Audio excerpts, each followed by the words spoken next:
Comment le niveau des océans a-t-il évolué depuis une quinzaine d'années? Pour le savoir, des satellites scrutent en permanence les mers du globe. Depuis 1992, les satellites Topex Poséidon, puis Jason 1, permettent d'étudier les variations du niveau des mers. Des disparités régionales ont été mises en évidence, mais globalement, le niveau moyen de la mer a augmenté d'environ 3 mm par an entre 1993 et 2007. Sur l'ensemble du XXe siècle, cette augmentation n'a pas dépassé 1,8 mm par an. L'accélération pourrait être liée au changement climatique, sans qu'il soit possible de l'affirmer avec certitude.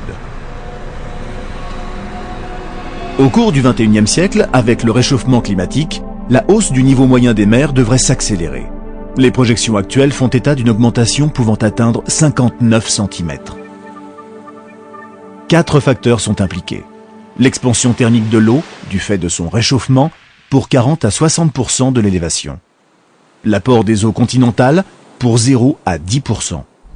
L'apport de la fonte des glaciers continentaux, de 20 à 30%. Enfin, la fonte des calottes polaires pour 10 à 20%. Cette contribution pourrait être plus importante si la fonte des glaces observée ces dernières années venait à se confirmer. Dans ce cas, l'élévation du niveau de la mer serait largement supérieure aux prévisions actuelles des modèles climatiques. Quoi qu'il en soit, de nombreuses îles seront immergées comme les îles Tuvalu dans l'océan Pacifique.